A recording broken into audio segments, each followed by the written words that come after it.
to my computerized chronometer. It's time to get started. Let's stand for a word of prayer, please. Lord Jesus, once again, we thank you that you give us an opportunity to come together and discuss your word, Lord. And again, we would ask you to look at us each as individuals and give us those things that we have need of, that we might come away better equipped to serve you. For we ask in the name of the Lord Jesus Christ. Amen. Please be seated. So, if it appears I'm stuck on the good Dr. Brown and his evidence for the flood, among other things. It's only because I am, but I wanted to keep reminding this is kind of the source of this information, a lot of it, so that folks can go back and look at it themselves if they want, particularly parents who are concerned about what is being taught to your young ones. Right? If you'd like to check up on that stuff, I welcome that sort of a look, right? And again, we're talking about theories here, right? So we're comparing what the secularists would call evolution in millions of years with what I'll just call the biblical account. And Dr. Brown talks about several things regarding that, but we're discussing the flood here in general. I have been for several weeks because that's kind of probably the most dramatic geologic event in the history of the world, right? And it has shaped everything we see today, whether we know it or not. And so when we go around gathering evidence to try to figure out which of these two hypotheses might be most plausible, it's everywhere we look, if we're willing to see it. But some are, as the scripture says, willingly ignorant, right? And really don't want to see it. But all that said, we're gathering evidence here today again. And whereas this is historical science, as we've said before, some of this stuff can't be proven because I can't go back and redo the flood, so we can observe it and measure it and things like that, right? But something of that magnitude, you would think, would leave some sort of evidence that it occurred. So if I can use the analogy of a court case, you take somebody to court for breaking the law. Let's say there was a murder. You can't go back and re-murder the victim so you can see what happened, right? But what do? You gather all of the evidence possible, and you try to decide between two hypotheses. He's guilty or he's not guilty, right? It's a similar kind of a thing. We're gathering evidence, and we're going to look at which of these two hypotheses, evolution of millions of years or the biblical account, the evidence best supports. So that's kind of where we're going. You might remember these are the main assumptions of Dr. Brown's hydroplate theory. The first being that there was this subterranean chamber of water about a mile thick that the Earth's crust sat upon. There was a global continent, and at some point that global continent cracked, which Brother Branham supports as well, and the water came spewing forth, doing all kinds of things. I'd like to draw your attention today to the bottom right corner here. This is kind of the phenomenon that we're going to focus on a little bit today, when the mid-Atlantic ridge buckled up, as we saw before, and the continents that we know today slid away from there. So it looks something like this. There was this extreme rain event when the crack happened, right? And as more and more of that earth, that brown part there that we're talking about, it was about 60 miles thick. So as more and more of that got washed away, the weight on the floor of the ocean was reduced, and the pressure from inside the earth buckled the mid-Atlantic ridge on the Atlantic side, and it sucked in the Pacific Ocean side. So we've seen this before. This is kind of the light part here is the mid-Atlantic ridge. This buckled upwards, and when it did that, it sucked in the Pacific side, right? And so now you've got these two plates, which are shown in brown there, the bottom right once again, are sliding away from the mid-Atlantic ridge. But when they stopped, and we're not just talking plates, these are half of the world's landmass, right? This is a lot of mass here from the North America, Central America, South America. They're sliding away from the Atlantic Ocean. And the other side slid this direction, right, and crashed into the other side, creating the Himalayan mountain ridge, right, mountain range. Here, we're going to talk today about what we call the Rocky Mountain Range in the U.S., but it actually goes from Canada down through the United States, Central America, all the way down the western side of South America to the tip of South America, right? And what happened there, according to Dr. Brown, is what caused the place to stop sliding was on the eastern side in Europe, they banged into one another. On the western side, that plate bottomed out against what used to be the subterranean chamber, and it's dragging now along the bottom, and it causes this crushing kind of an activity on the west side of what we call today North and South America and Central America. If you remember this illustration that he used earlier to talk about how the mountains were built, and that's basically a piece of cloth on a tabletop. He's got these coasters on the side to create a stop. But if you slide the cloth towards these coasters, when they hit the coaster, you see how it buckles and crunches right there, right? There are actually two of those ranges, what I'd like to point out today, that are running north and south in this picture. And the area in between is higher than the table, but not as high as the mountains, right? There's sort of this place in between. So when that big chunk of land mass, 60 miles thick, grinds to a halt, it crushes all that stuff and causes this kind of folding of the sedimentary layers that we see in the left picture, right? Because remember, after the flood, after it stopped raining, the water kept coming out of that crack for 150 days. And then for another 150 days, it washed around all over the earth, and these layers settled out. The sedimentary, what we today call sedimentary rock, settled out, right?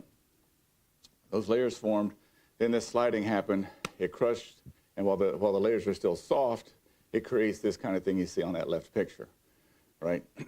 But what I'd like to focus on today is the right picture. It also created what we today call mountains, right? And mountain ranges. And this is a part of the Rocky Mountain Range. I'd like you to notice the water, because as this crushing thing happened, that portion of the landmass kind of got thicker, but also rose. The whole thing kind of rose as it ground to a stop, right? Some parts became mountains, there's pointy things there, and some were just raised land areas. And it looks like something like this. So if you'll notice, we've got a mountain range right on the west coast of the U.S. We call the Cascades and the Sierra Nevada range. You got the Rocky Mountain Range in the yellow, and in between is this kind of, we call them the high plateaus or the high plains, if you ever watched Western movies, right? There's mountains in there, but there's also large areas of just flat ground, but it's way above sea level, right? It's called the high plateau. So I want to focus today on a particular place called the Colorado Plateau. But before we get there, if I superimpose that mountain building illustration he used on that map, you can see how similar they are, right? You notice I've got the Cascades and Sierra Nevada on the west coast. I've got the Rocky Mountain Range in this area in between, kind of crumpled up, but it's not necessarily mountain peaks, right? So in North America, or in the Rocky Mountain Range, the North American part of it, the tallest peak is about 15,000 feet, right? 2.5, 3 miles, something like that. In the Himalayas, that's where Mount Everest is, which is 30,000 feet, right? Almost 5 miles. So this is such a huge cataclysmic event. And that's why I'm saying I think a lot of scientists reject this kind of a thing because they can't get their brain around just how gargantuan this event was. It is huge. I mean, I'm taking mountains like that and shoving them 2.5 to 3 miles into the air. I'm taking half of the United States, that whole purple area there, and I'm raising it like 10,000 feet, right? So this is a pretty big force here. So it created what we call plateaus, or the high plains, or the high plateaus. Just to give you an idea, this is the definition of a plateau. This is in biology and physical geography. A plateau, also called a high plain or tableland, is an area of a highland consisting of flat terrain that is raised sharply above the surrounding area on at least one side. And what I want to focus on today is this area called the Colorado Plateau, which is shown in the bottom left there, right? But if you notice the diagram to the right, that's sort of a topographical look at it. The black line describing what is the Colorado Plateau today. What you can't see very well from this picture is if you look outside that line, the landmass is about a mile shallower, lower down, than the plateau is. The plateau is raised at least a mile above the land below it, right? And on closer to the Rocky Mountains, it's almost 2 miles, right? That's a lot of dirt that has been raised a big distance, right? So part of what caused that, we'll talk about here in a second, is how when that landmass bottomed out at the bottom of the chamber, this is part of his, Dr. Brown's theory, the mountains were formed because that weight is now concentrated in a smaller area. The mountain ranges are heavier than what's on the other side of it, right? And they tend to try to sink if there's any water left in that chamber. And hydraulically, it raises the rest of the plate, right? Including what we would today call the Midwestern Plains, right? Because even those are like 500 to 1,000 feet above sea level, right? So what I'd really like to talk about today is the Colorado Plateau, but specifically the Grand Canyon. Probably the most spectacular of the 7 wonders of the world, of the natural world, is the Grand Canyon. It's awesome when viewed from its rim, but even more so from the air. From above, new insights become obvious. For example, since the 1800s, science has told us that the Colorado River carved the Grand Canyon over millions of years. This is traditional science. How many young people were taught this, by the way, in school? Yeah. Okay. If that happened, wouldn't you expect to find a gigantic river delta where the Colorado River enters the Gulf of California? If you trace the Colorado River from the end of the Grand Canyon to where it runs out in the ocean, it runs out at the top of the Gulf of California, you know, between Mexico and Baja California. It says it's not there, nor have geologists found it anywhere else. Where did the dirt go? 2,800 cubic miles of dirt was excavated from the Grand Canyon. Where did it go? Because clearly, you see all those layers there? Those layers were formed during the flood and laid down, right? So it clearly was there. It's not there today. Where did it go? So this is kind of an interesting story. I thought this fellow, John Hance, became the first white settler in the Grand Canyon. He was one of the canyon's most colorful personalities, or tour guides and explorers. Children loved John Hance, and to them, he always explained how the canyon came into being. I dug it, he said. This story worked well for years until one little 4-year-old girl asked seriously, and where did you put the dirt? Hance had no ready answer. He never used that story again. But it bothered him the rest of his life, and when he was dying, he whispered to his waiting friends, where do you suppose I could have put that dirt? Okay, well, the same question bothers geologists today, right? They can't figure out where the dirt went because they're not willing to look, in my opinion, right, big enough, right? It says, if the Colorado River carved the canyon, as commonly assumed, that dirt would have formed a gigantic river delta where the Colorado River enters the Gulf of California. Instead, delta is relatively tiny. I'll show you that here later on. Certainly compared to the vast volume of sediments that were removed from the Grand Canyon. So notice here the 4 segments of this river near the center of the picture. I had to put the white circle there because it's kind of hard to see in this picture. These narrow gullies or slits, right, in the rock. So could that relatively small river carve such a huge, wide, and deep canyon? If so, why hasn't the same thing happened along dozens of faster and larger rivers in the world? Why do hundreds of large side canyons with no visible water source to erode them enter the Grand Canyon? Right? Obviously, the Grand Canyon is not a single canyon, right? It is a gargantuan network of canyons that are all interconnected. Where are the other rivers that carve the side canyons? Where did that dirt go?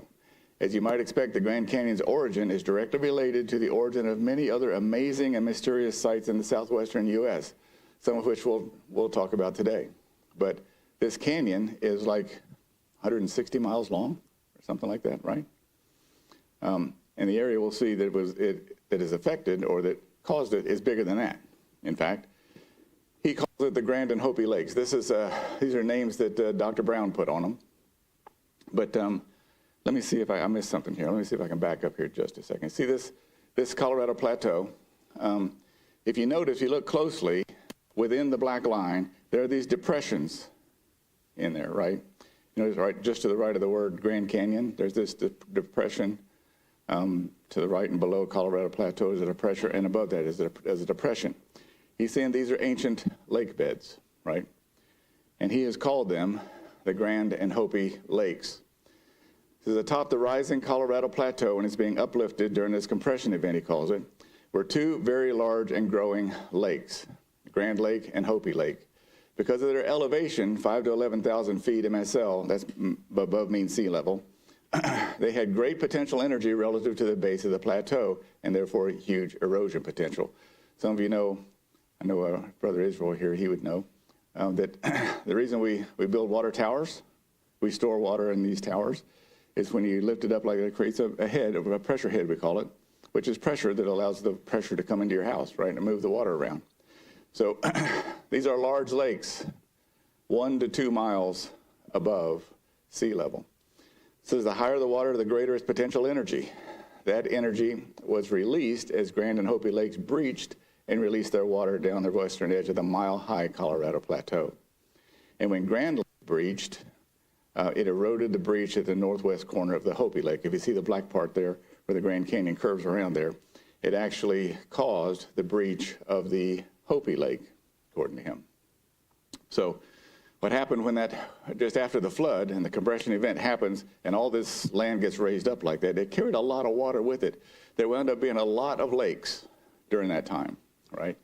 And they started running off into one another. And as the higher elevation ones ran off into the lower ones in the lower elevations, they overflowed, right? And kept running off and running off and running off, right? Until finally you get to the Grand Lake. It says the funnel region, which is marked by the red circle, was carved by water suddenly released from the Grand Lake. The region covered by this map lies in the southwest portion of the Colorado Plateau, which has an average elevation of 6,200 feet above mean sea level, and is the area, in an area the size of Germany or New Mexico. So we're talking about a lot of water here, right? Because we're now talking water that might be as much as a mile deep that covers an area roughly the size of Germany or New Mexico. So here's another picture of it. It says here, Grand Lake and Hopi Lake are superimposed on today's terrain, shown in nearly true color. The dashed white line marks the boundary of the uplifted, roughly circular Colorado Plateau, also shown in the insert at the lower right. Can you see the dashed white line? That's the edge of the Colorado Plateau. It says Grand Lake had a volume of water almost twice that of Lake Michigan. And the volume of water in Hopi Lake was roughly that in Lake Huron. That's why I put the insert there with the U.S. Great Lakes, right? That's not to scale. But we know how big those lakes are, right? And he says Grand Lake was twice the size of Lake Michigan, Hopi Lake about the size of Lake Huron. A lot of water, right? It says also released for large volumes of high-pressure subsurface water surrounding Grand and Hopi Lakes and freshly cut canyons. So talk about that here in a second. A little bit harder perhaps to get your brain around, but he explains it here. Remember earlier we talked about liquefaction? So this is coming back today as well. It says the subsurface water released into the Grand Canyon may have exceeded the water in the Grand and Hopi Lakes combined. So take twice Lake Superior and one times the size of Lake Huron, and double it, and that's how much water is flowing out of this thing at the moment.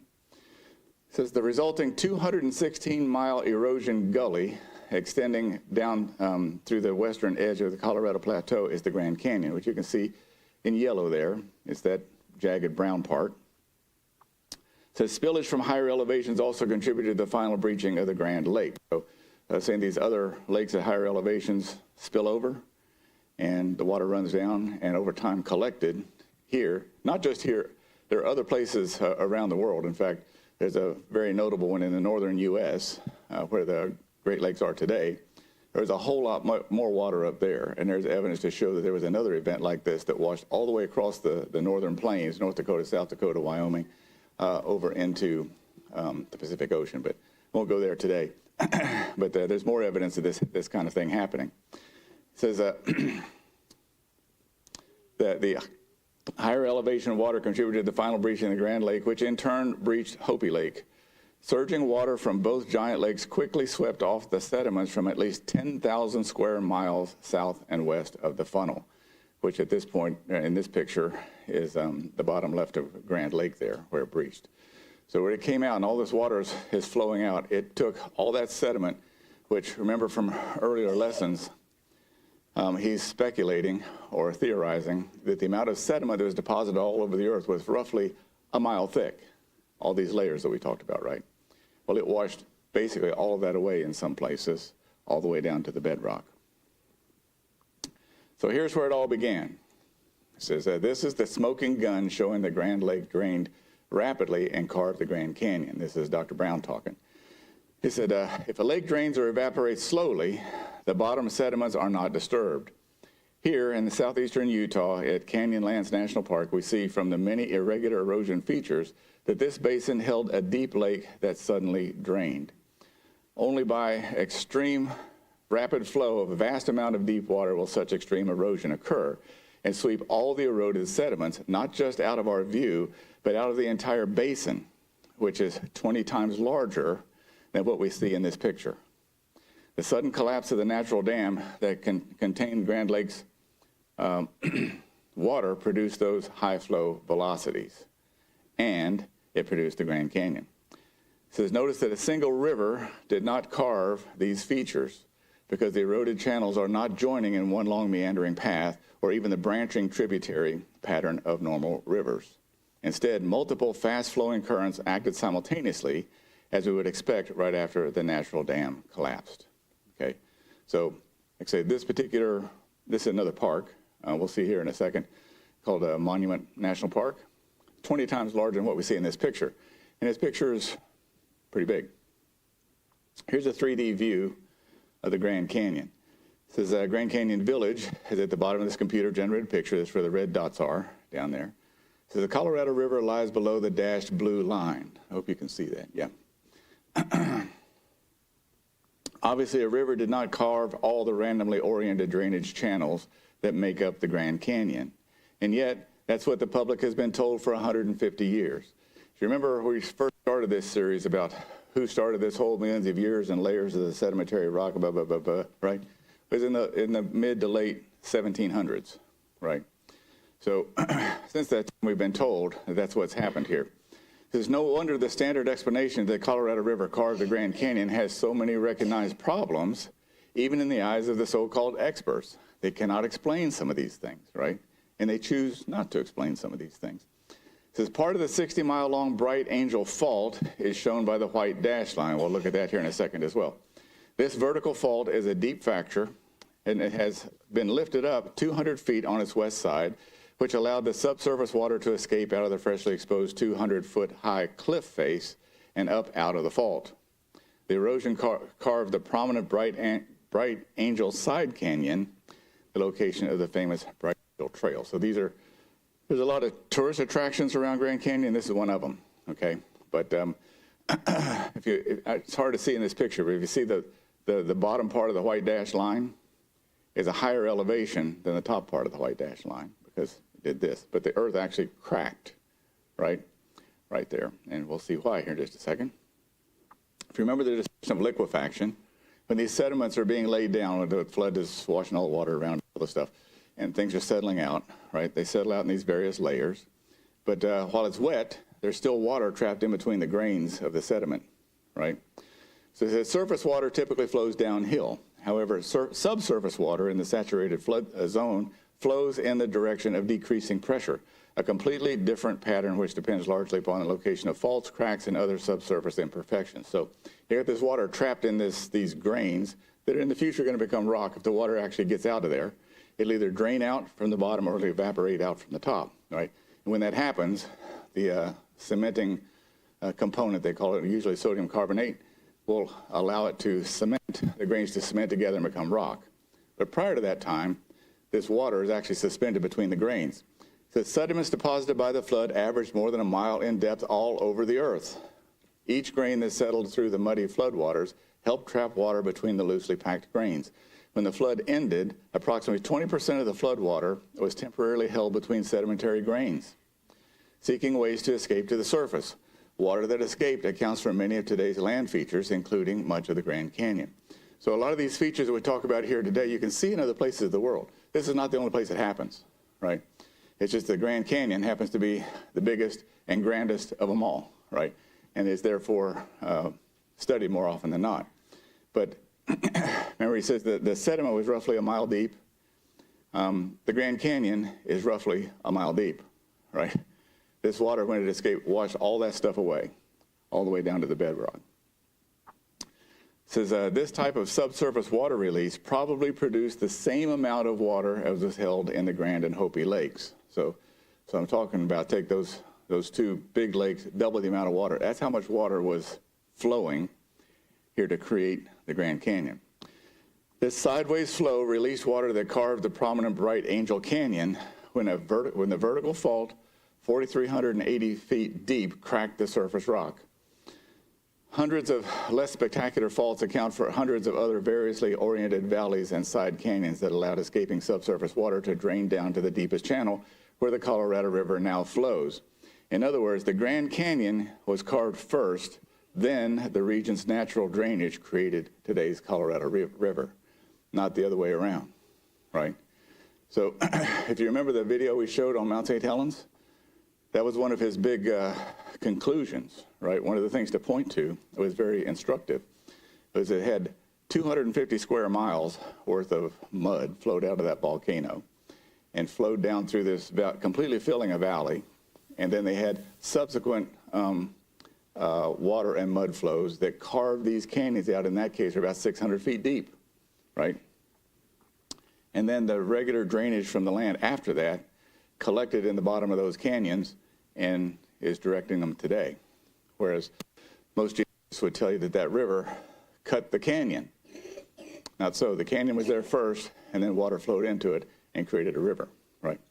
So here's some other things that are very hard to explain about the Colorado River carving the Grand Canyon. So along the Grand Canyon's eastern boundary, just east of Rock Point, Arizona, are at least 100 huge pits. A 20-story building could be dropped, shown above. These pits have no visible source of water that could have carved them, nor could the terrain direct much surface water to this spot. If surface water could not have eroded these pits, then subsurface water did. Behind the camera, where the photographer is standing here, the land rises steeply to the east, reaching 9,412 feet, 24 miles away.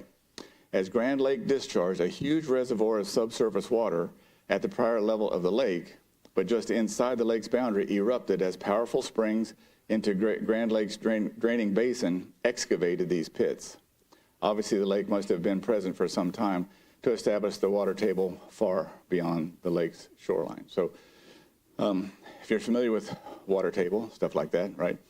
Where the level of the water was in the lake, it's kind of extended out under the ground, out beyond the actual level of the lake, right? Where water from up above seeps down through the ground and collects, right?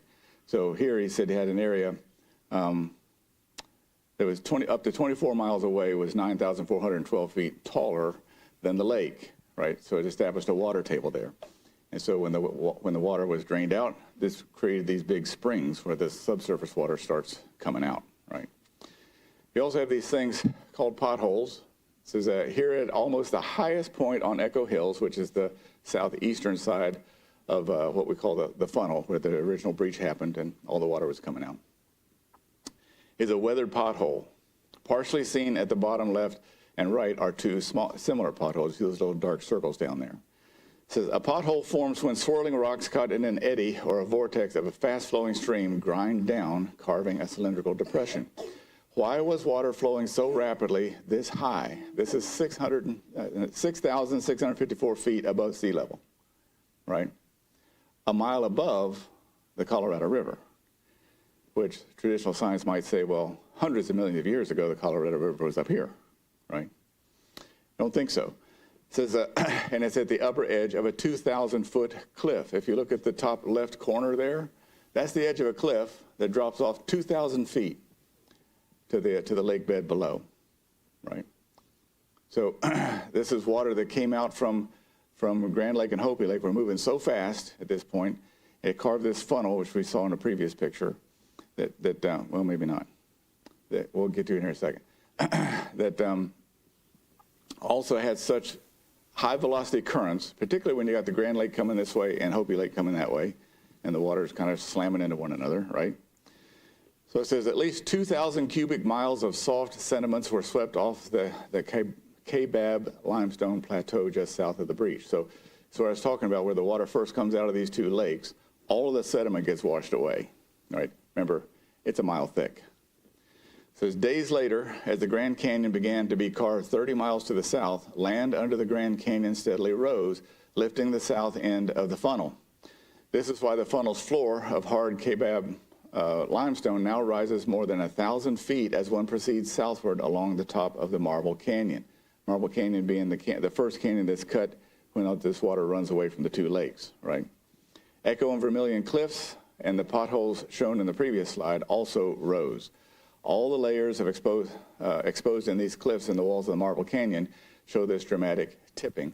So we've seen some of this before, but this is actually a big tourist spot in the Marble Canyon because it's kind of pretty.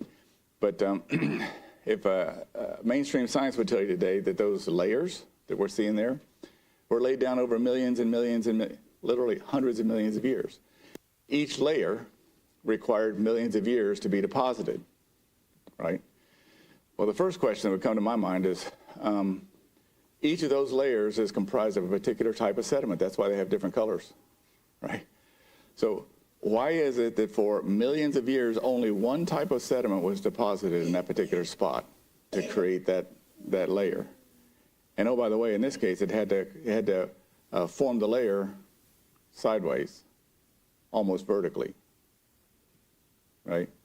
Not so. And as he says, what's happened here is that this was sediment that was still wet, right? There was still water in it. It was soft. So when the earth begins to buckle and do its thing, it did a similar thing to what the Mid-Atlantic Ridge did. We'll show you on the next slide. Because when all this weight is removed from the canyon or from the floor, it begins to buckle and come up a little because of the pressure beneath, right? Causing this thing they call the big crack. So this is the funnel. If you look at the top right of this picture, it's where the breach happened at Grand Lake. If you see the cliffs in the top of the picture and the cliffs in the bottom of the picture, that's Vermilion Cliffs and Echo Cliffs. And in between there is called the funnel because all that dirt got washed out of there, right, immediately. So it's where the Marble Canyon began. Water ran from Grand Lake, spilled out near the top right corner of this picture, and flowed violently towards the bottom left corner, eroding this funnel-shaped region. As huge amounts of material were removed, the horizontal sedimentary layers below, no longer pressed down by so much weight, arched upward and stretched and cracked. It's a phenomenon just like the Mid-Atlantic Ridge, but on a smaller scale, right? Subsurface water then began spilling into this deep, minutes-old crack, now called the Marble Canyon. Notice that the many small sink valleys and their tiny tributaries near the edge of Marble Canyon, surface channels that captured a large portion of the water spilling out of the Vermilion Cliffs at the top of the picture and Echo Cliffs at the bottom right, grew larger, allowing them to capture even more water. So this is where this water that was trapped in the sedimentary layers in between the grains starts running out. When it's broken out like that, right, it's now released. And that starts running out and causing more erosion. So this is inside what they call a barbed canyon. And the barbed canyons are a little different because if you look at them as though it was a river tributaries trying to contribute to this erosion, they're running the wrong direction, right? They're shaped more like a fish hook, right, than coming into a river like that, right? Notice the unusual curved layers bending up the sides of the North Canyon, a barbed canyon that enters the Colorado River flowing south inside the Marble Canyon. 1 mile behind the camera in this photo, how did these layers form? You notice the people standing on there on the left side. You can see those layers of rock that they're standing on. That's what he's talking about here. He says, as Grand Lake breached, the weight removed from the rapid erosion of the funnel caused the ground below to arch up and crack open, forming the Marble Canyon. The vertical crack penetrated a 450-foot layer of water-saturated limestone that lay 500 feet below our feet, releasing the subsurface water into Marble Canyon. Some of that limestone dissolved, just as water draining through the limestone hollows out caves today.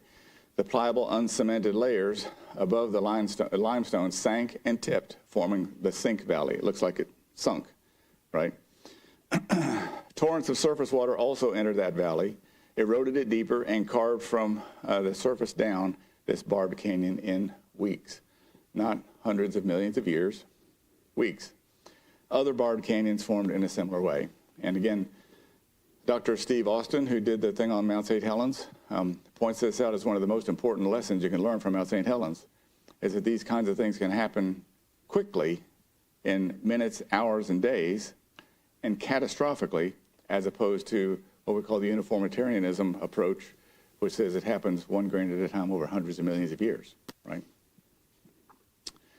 This is the Monument Valley, which is part of the bottom of the former Grand Lake. On the Arizona-Utah border is the Monument Valley, the world's most famous location for mesas, buttes, and spires. These features, also abundant over thousands of square miles surrounding the Monument Valley, are inside the basin that held Grand Lake. The long cliff spanning the horizon marks a small part of the Grand Lake's original boundary. If you see that all the way at the top, where the sky meets the ground, is this big cliff that goes all the way across the picture. That's a former shoreline of Grand Lake. It says, as it spilled and began carving the Grand Canyon 100 to 250 miles to the southwest of Monument Valley, groundwater surged up through the lower portions of the lake floor and carried off the material that once connected these stark and magnificent landforms. All were carved in weeks, right? So you remember we talked about this liquefaction event where you have an earthquake, the pressure causes the groundwater to be forced back up through the dirt, right? And makes it sort of like mush, almost like milkshake consistency. In some cases called quicksand, if it comes up through sand, right? Similar kind of event happened here. That water came up, made that stuff very soft, very runny, and away it went. So this is the floor of Hopi Lake. The geologist at the extreme right gives the scale here. You can see a guy standing at the extreme right of the picture, right? He says that here at Coal Mine Mesa, inside the basin of the former Hopi Lake, several hundred square miles of the lake's floor were eroded and swept away by the rapid drainage of Hopi Lake. No surface water or river exists today to explain this excavation. The Colorado River carving the Grand Canyon, they can't find a river that would have carved what is today, or what he's calling Hopi Lake here, these same kinds of formations in the Grand Canyon. It says, the escaping waters also carved the canyon that today carries the little Colorado River. Once again, the canyon was formed first, and then surface drainage drains into that hole and forms the river. The region's sediments, which contained petrified wood and a thin layer of coal, were then transported through the rapidly forming Grand Canyon 500 to 200 miles to the west. Imagine big rocks, petrified trees being carried 200 miles. It says, the presence of petrified wood shows that as the lake cooled, shows that the lake cooled over many years. Its silica-rich waters came out of solution and lodged in the tiniest pore spaces of the floating trees soaking in the lake. The famous Petrified Forest National Park also lies in this basin about 80 miles to the southeast. So another thing that Dr. Austin told us about St. Helens, right? Remember when the water splashed up the side of the mountain and broke all the trees off and washed them into Crater Lake. And they've been floating there now for 40 years, right? Same kind of thing was happening after the flood that we talked about earlier. You got all this dead vegetation, dead critters, and everything's being washed around all over the earth, settles down, and the sediment comes over it, right, to make fossils. We don't have so many fossils today because we don't have that many events that actually cover them up like that, right? But in this case, this is another piece of evidence, I'm going to say, that attests to the magnitude of this event. We have these broken logs in Arizona's Petrified Forest. This is a big tourist attraction, by the way. It's called the Petrified National Forest. It says, for a log to snap this cleanly, it must be brittle, as a petrified log would be. If you can imagine, if I were Superman, and I could take a log that big and just break it, right? It wouldn't snap cleanly like that. It'd be very jagged where it broke, right? But this is a very clean break. It says to petrify, a log must be saturated with a silica-rich solution, probably in the lake. Then the silica must come out of solution, which requires the water to cool. A petrifying log, as it gains the added weight of these minerals, would settle gently to the lake's floor and not break. Because this log broke into many similar length but reoriented pieces, the entire petrified log probably received a powerful impact. How did this happen? Well, you probably guessed it. It says the heavy petrified log lying on a lake floor seems unlikely to break into many pieces that are later reoriented. However, if the boundary of a large lake breached, as in the collapse of a dam, the water would rush out in a torrent carrying even sunken petrified logs for some distance. A rapidly moving, brittle, petrified log crashing back into the lake bottom or any other obstruction would break up, much like an aircraft crashing into a field. Okay, so once again, this testifies to the magnitude of the force that's being applied here. You have a petrified tree that looks to be pretty good size, maybe 24 inches maybe in diameter, maybe bigger. It's a rock. And it's being carried violently through this current for some distance, have enough momentum. When it hits an obstruction, it breaks like that, right? So this is one of the reasons, by the way, that Dr. Brown theorizes that this particular event, the breaching of these lakes and the creation of the Grand Canyon, happened quite some time after the actual flood itself, right? Because they had to have time to petrify these logs, and this water has to come down from the upper elevations into the lower elevations and so on and so forth. So he theorizes this may have taken 100 years or so, right, before this event actually happened. So let me see if we can go back to the original question. Where's the dirt? Well, here it is. It's right where you would expect if we understand the Grand Canyon's rapid and violent formation. Hidden beneath the flat floor of the Gulf of California's northern basin are at least 6,000 cubic miles of sediments. That basin, bounded by on the south by the largest islands in the Gulf, has an area of 15,000 square miles. Sediment depths are up to 1.2 miles thick. About half of the basin's sediments were rapidly transported from the Grand Canyon on this picture's northern horizon along the path now occupied by the Colorado River. So if you see the little bracket there where the northern basin is, that's what he's talking about. He's got like that total basin has about 6,000 cubic miles of sediment in it. Not all of it came from the Grand Canyon, but about half of it did is what he's theorizing. The rest of the brown stuff down there just came from the flow as that was as it was flowing in there. Not all of it settled at the same time, right?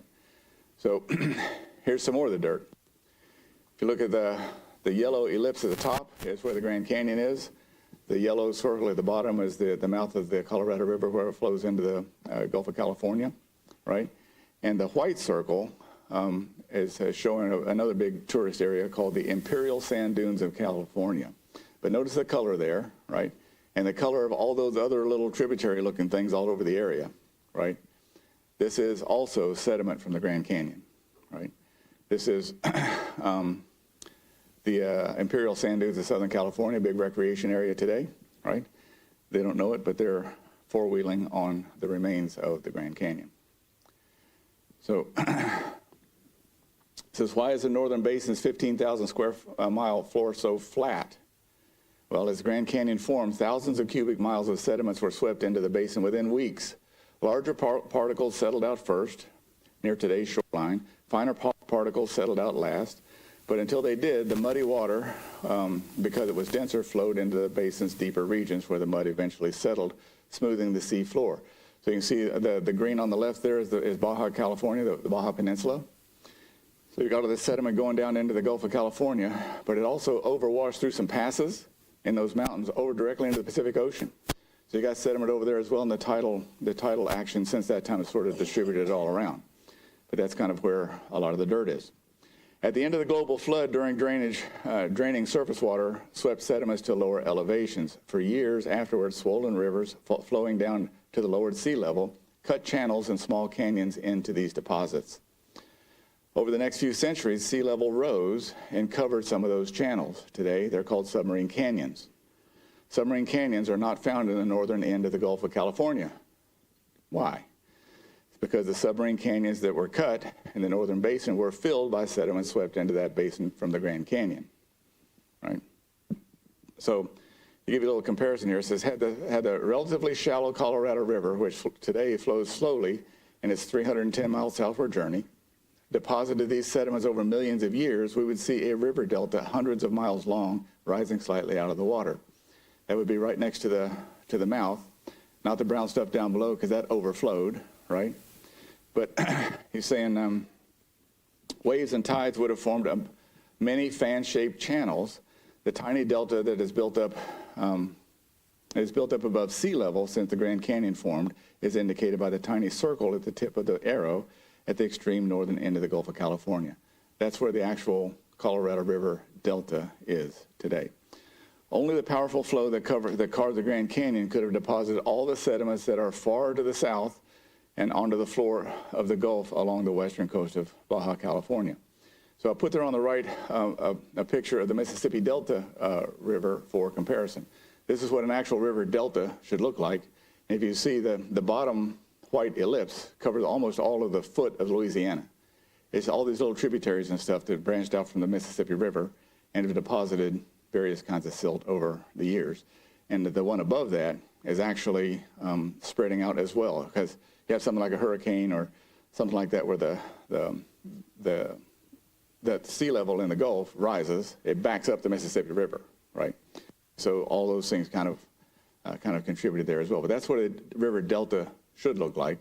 That's not what we see in the Gulf of California for the Colorado River. So with that, saying probably more geology has been exposed and studied in the Grand Canyon than any other place on Earth. Therefore, the Grand Canyon is an excellent laboratory for testing the methods and explanations of geologists have taught us for the last century. We're comparing their hypothesis to the biblical account. Which description do you think is best supported by the evidence, right? Now, I'll confess I'm a little biased here, right? Okay. But even if I weren't, if I was just trying to be Joe Scientist, I'm going to say I think the evidence supports the narrative of a great flood, a huge flood, and a huge amount of water flowing out of those two lakes at the high plateaus that carved out the Grand Canyon in a matter of weeks as opposed to hundreds of millions of years. So that's what we have for today. Let's close with prayer. Lord Jesus, once again, we do thank you, Lord, that you've given us this evidence. And anywhere we want to, if we choose to believe your word is true to begin with, then the evidence that supports it is everywhere. We ask, Lord, that you would open our hearts and show us those things that we would have need of if we are to give a defense for the faith that lies within us, Lord, as your scriptures tells us to do. We ask once again that you'd open our hearts, the bread of life is broken to us from the pulpit. We come away better equipped to serve you. For we ask it in the name of the Lord Jesus Christ.